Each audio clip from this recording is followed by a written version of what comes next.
प्यारे दोस्तों नमस्ते। आइए हम सुनते हैं श्री राम जी की कहानी शुरू करने से पहले आप मेरे YouTube चैनल पर नए हो तो मेरे YouTube चैनल को सब्सक्राइब करें। बहुत पहले समय की बात है, शिवपुरी गांव में विनायक नाम का एक लड़का रहता था। वो स्वभाव से बहुत आलसी था, परंतु वो उतना ही भोला भाला था। वो दिन भर कोई काम नहीं करता था, सारा दिन खाना और सोना ही उसकी आदत थी। उसके परिवार के सदस्य भी जब उसे काम के लिए कहते तो वो कुछ ना कुछ बहाना बना लेता था। ऐसे ही एक दिन, अरे विनायक, जब देखूं तब सोता रहता है, इस आलस को छोड़ और जाकर कुछ ना कुछ कर। तेरा भाई लखन सही कह रहा है विनायक, कब तक तू ऐसे ही सोता रहेगा। विनायक बोलता है, आप सबके ताने सुन सुनकर मैं तंग आ चुका हूँ। कोई तो स्थान होगा जहाँ मुझे बिना काम किए भोजन मिलता रहे। मैं कुछ दिनों के लिए गांव से बाहर घूमने जा रहा हूँ। इतना कहकर विनायक अपने घर से निकल पड़ा। यूं ही भटकते भटकते वो एक आश्रम में जा पहुंचा। वहां उसने देखा कि आश्रम में एक गुरुजी हैं और गुरुजी के साथ उनके शिष्य भी हैं, जो बस मंदिर की पूजा करते हैं। उसने मन में सोचा, यहाँ तो कोई काम धाम नहीं है, बस पूजा ही तो करनी है। मैं यहाँ रहने की व्यवस्था कर लूँ तो मेरे लिए बहुत बढ़िया बात हो जाएगी। एक बार पहुँच लेता हूँ। तो विनायक गुरुजी के पास जाता है और बोलता है, प्रणाम गुरुजी, मैं बहुत दूर गांव से आया हूँ। यदि आपको कोई परेशानी ना हो तो मैं कुछ दिनों के लिए आपके यहाँ ठहर सकता हूँ। गुरुजी बोले, हाँ हाँ क्यों नहीं, तुम इस आश्रम में जरूर रुक सकते हो। लेकिन गुरुजी मैं कोई काम नहीं कर सकता हूँ। पता नहीं काम का नाम लेते ही मुझ में आलस क्यों आ जाते हैं। गुरुजी बोले, बेटा यहाँ कोई काम नहीं करना है, यहाँ तो सिर्फ पूजा पाठ करना है। ठीक है गुरुजी, वो तो मैं कर लूँगा। उस दिन से विनायक गुरुजी के आश्रम में रहने लग गया।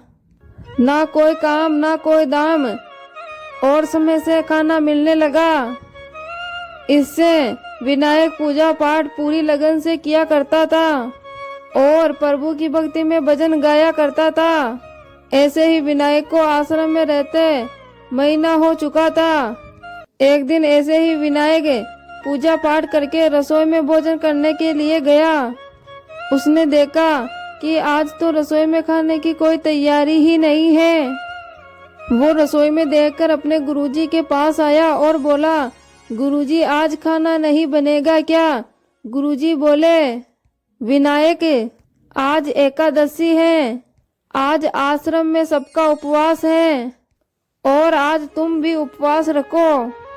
नहीं नहीं गुरुजी, आज मैंने उपवास रख लिया तो मैं कल का दिन नहीं देख पाऊंगा। मैंने कभी उपवास नहीं किया है और मैं कभी भूखा नहीं रह सकता। मुझे तो बहुत भूख लगती है। गुरुजी बोले, ठीक है विनायक, तुझे उपवास नहीं रखना तो मत रखो, पर खाना भी तुम्हारे लिए कोई और नहीं बनाएगा, तुम स्वयं बनाकर खाना खा लो। विनायक तो स्वभाव से ही बहुत आलसी था। उसे तो बस बैठकर खाने की आदत थी, पर भूख भी तो शांत करनी थी। गुरुजी की बात सुनकर गया रसोई में।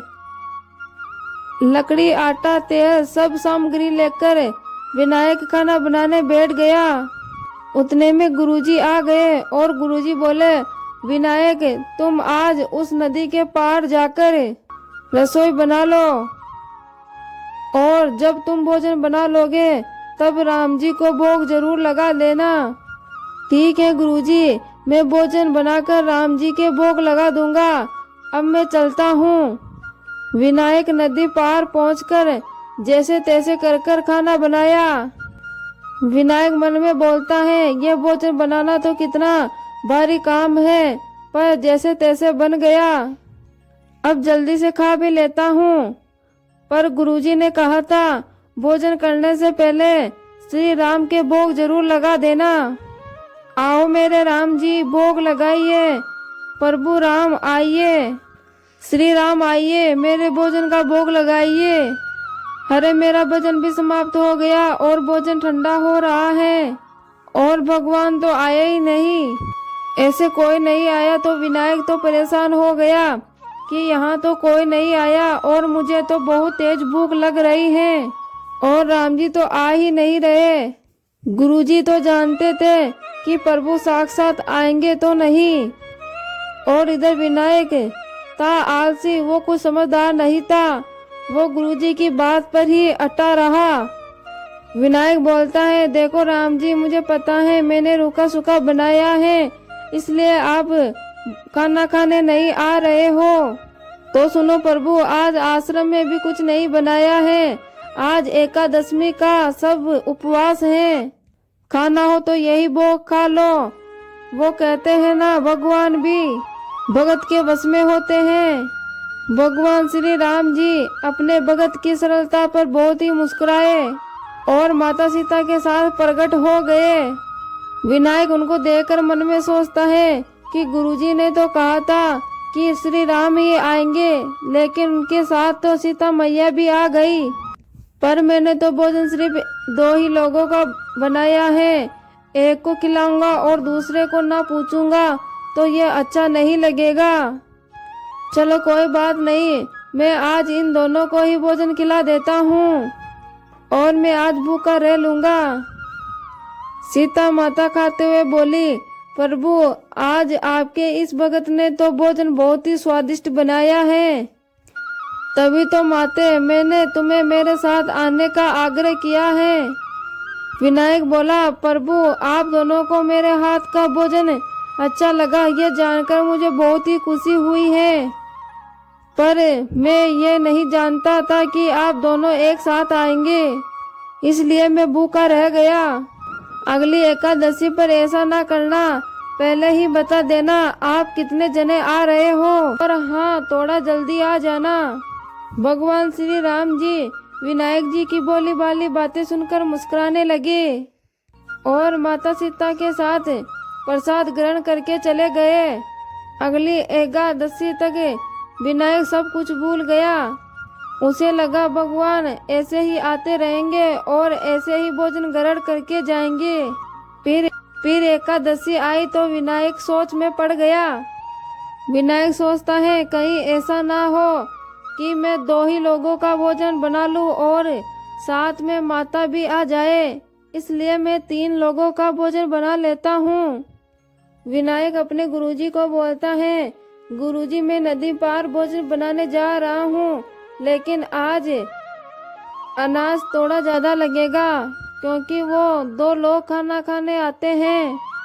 विनायक की बात सुनकर गुरुजी मुस्कुराते हैं और बोलते हैं, लगता है तू भूख के कारण बावला हो रहा है, ठीक है ले जा और अनाज ले जा।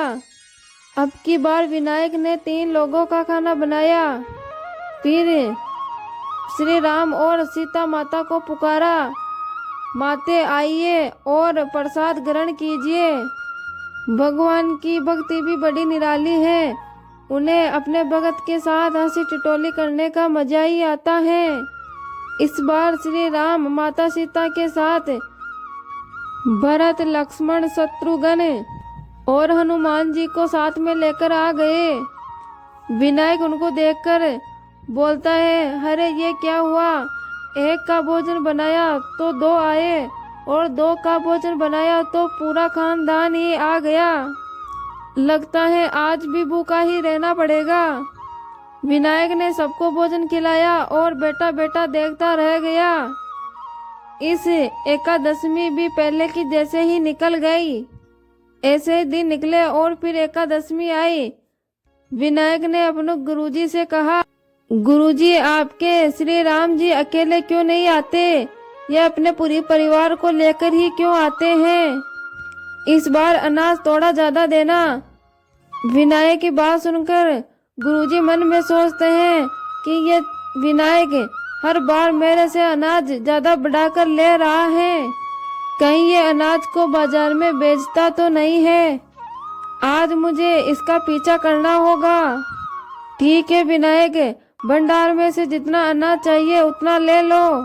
विनायक जब अनाज लेकर नदी पार चला गया तो गुरुजी भी उसके पीछे चुपके से चले गए। विनायक सोचता है कि इस बार मैं भोजन पहले नहीं बनाऊंगा, पता नहीं कितने लोग आएंगे, इसलिए मैं पहले ही भगवान को बुला लेता हूँ। प्रभु राम आइए, श्री राम आइए, मेरे भोजन का भोग लगाइए। देखते ही देखते सारा राम दरबार मौजूद हो गया।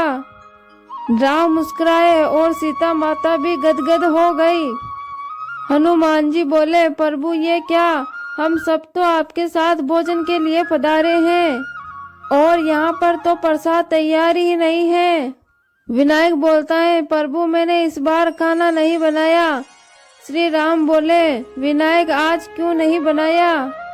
विनायक बोलता है, राम जी भोजन बनाकर क्या फायदा, मैं तो भूखा ही रह जाऊंगा, फिर क्या फायदा बनाने का, आप ही बना लो और आप ही खा लो। लक्ष्मण बोलता है, क्या करे भैया? श्री राम बोले, भगत की इच्छा है, इसे तो पूर्ण करनी ही होगी, चलो सभी लग जाओ काम पर। लक्ष्मण तुम लकड़ी काट लाओ, देवी सीता तुम आटा गूंद लो और मैं चूल्हे की तैयारी करने लग जाता हूँ। राम जी के साथ मिलकर सभी भोजन बनाने लगे। विनायक एक तरफ बैठकर देखता रहा। माता सीता जब राम जी के साथ रसोई बना रही थी, कहीं ऋषि मुनि प्रसाद लेने आने लगे। गुरुजी बोलते हैं, यहाँ तो कोई दिखाई नहीं दे रहा, ये भोजन बनाए अकेला क्यों बैठा है? विनायक बेटा क्या बात है, खाना क्यों नहीं बनाया? विनायक बोला, गुरुजी आप अच्छा किए आप आ गए, देखो कितने लोग आते हैं श्री राम जी के साथ। गुरुजी बोले, मुझे तो यहाँ कुछ नहीं दिख रहा सिवाय तुम्हारे और इस अनाज के। विनायक बोला, एक तो इतनी मेहनत कराते हैं प्रभु और ऊपर से खाना भी बनवाते हैं और मेरे गुरुजी को दिख ही नहीं रहे, यह तो और बड़ी मुसीबत हो गई।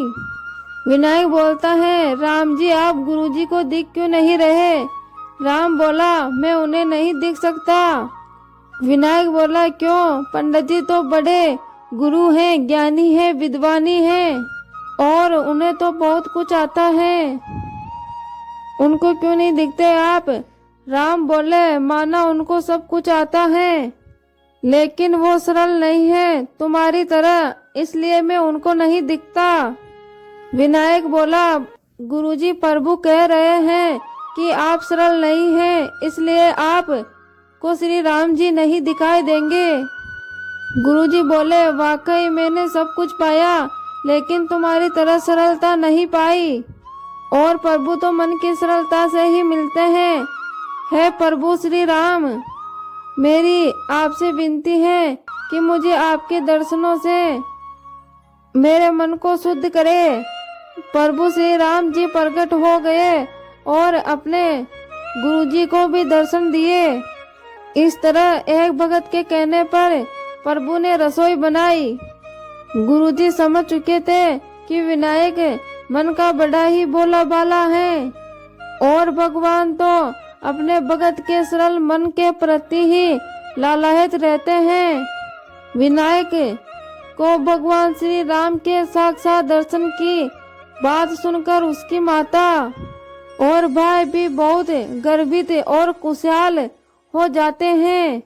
विनायक अब घर लौट आया था। वो अपने माँ और भाई के हाथों में भी काम बटाया करता था। उसे विश्वास था कि वो जो भी भोजन बनाएगा भगवान श्री राम उसे खाने जरूर आएंगे।